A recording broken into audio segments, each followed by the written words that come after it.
नमस्कार दोस्तों मैं यूट्यूब चैनल प्रभु यूपीपी में आप सबका एक बार फिर से स्वागत है।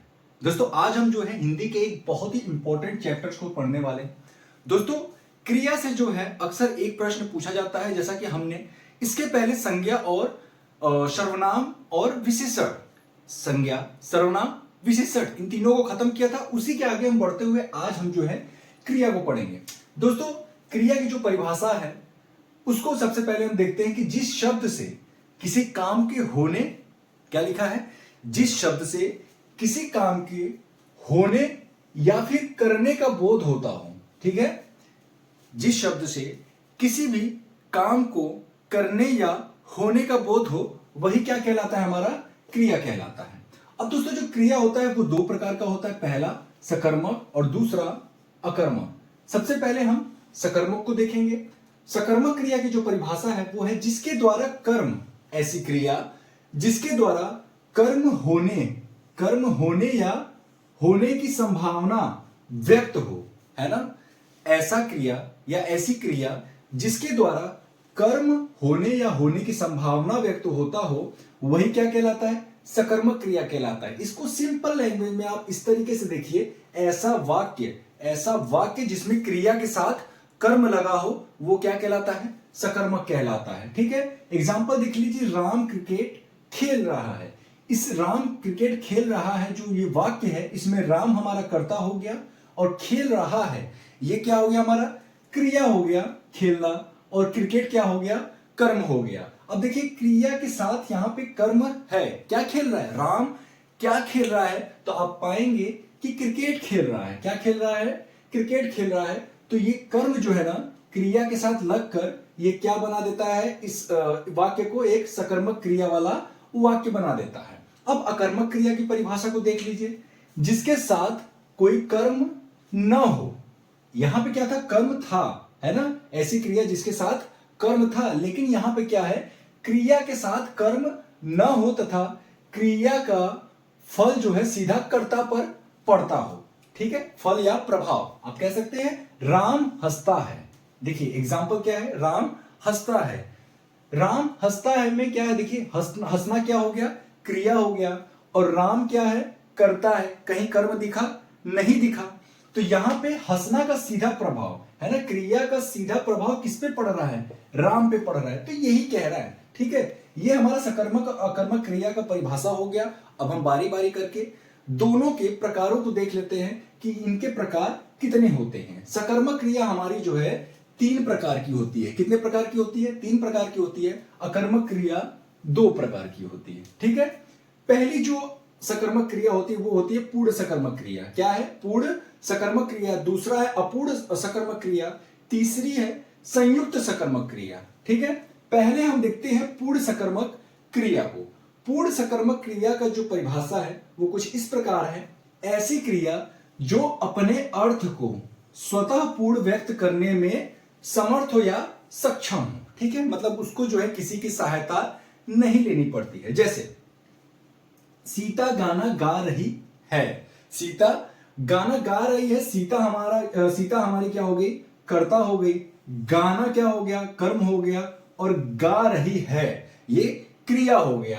तो सीता गाना गा रही है, ये खुद कर रही है ये काम, ये किसी की सहायता नहीं ले रही है।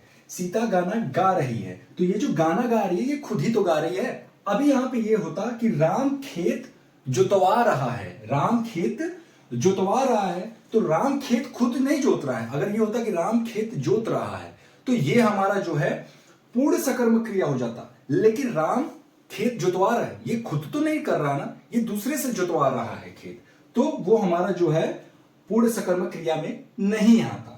सीधे सीधे आप इस तरीके समझिए कि जो काम स्वयं करे, ठीक है, जो काम स्वयं करे करता, वही क्या होता है, पूर्ण सकर्मक क्रिया। अब अपूर्ण सकर्मक क्रिया की परिभाषा देख लीजिए, ऐसी क्रिया जिसमें कर्म के रहते हुए, है ना, कर्म के रहते हुए भी अर्थ को पूर्ण व्यक्त न किया जा सके। ठीक है, ऐसा वाक्य जिसमें कर्म के रहते हुए भी अर्थ को पूर्ण व्यक्त न किया जा सके।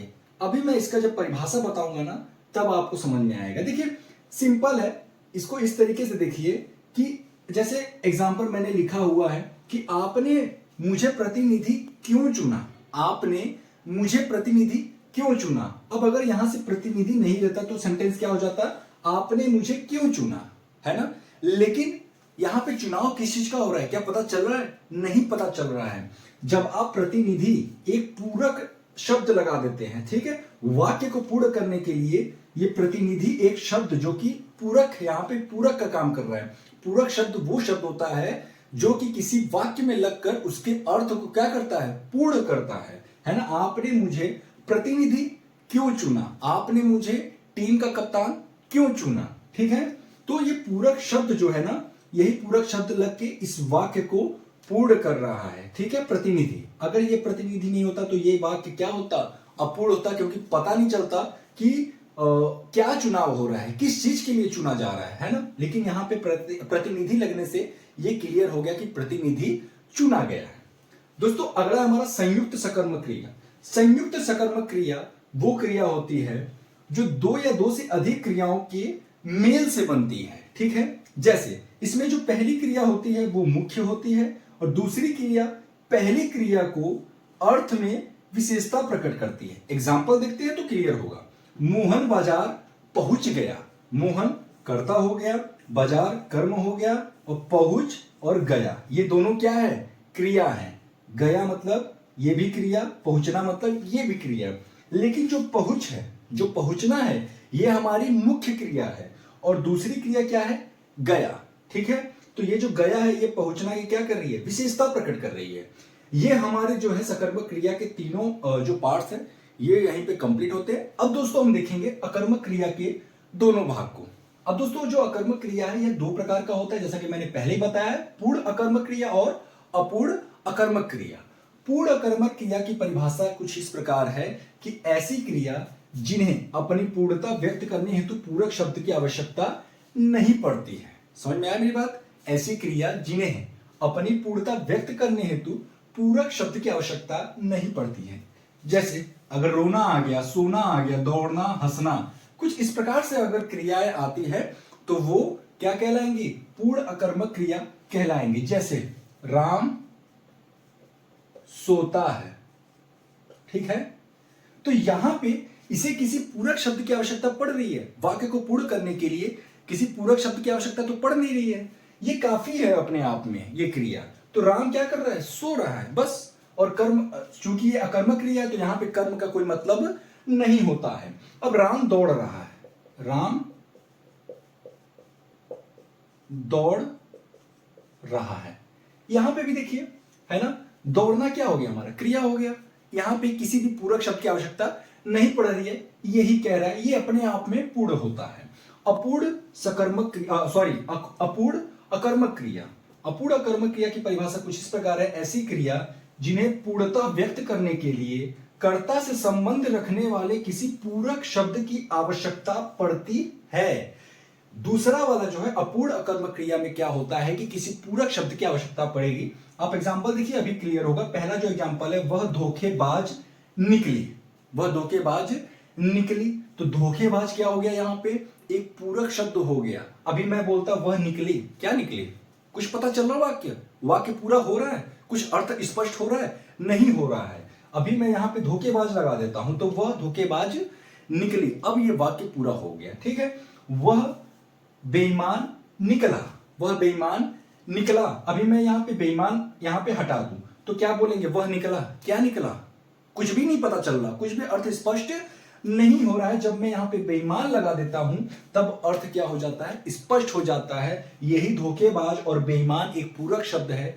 पूरक शब्द का मैंने पहले ही मतलब बताया था कि ऐसा शब्द जो कि वाक्य के अर्थ को पूर्ण करने के लिए वाक्य में लगाया जाता हो, वही हमारा पूरक शब्द कहलाता है। तो दोस्तों ये रहा हमारा आज का क्रिया के ऊपर वीडियो। उम्मीद है कि आपको सारे पॉइंट्स, सारे तथ्य जो मैंने बताए हैं क्रिया संबंधित, वो बहुत ही अच्छे समझ में आएंगे। दोस्तों वीडियो कैसा लगा हमें नीचे कमेंट बॉक्स में लिखकर जरूर बताएं। दोस्तों अगर वीडियो अच्छा लगा हो तो प्लीज वीडियो को लाइक करें, शेयर करें और चैनल को सब्सक्राइब करना ना भूलें। दोस्तों फिर मिलेंगे किसी अन्य वीडियो के साथ, तब तक के लिए जय हिंद, जय भारत।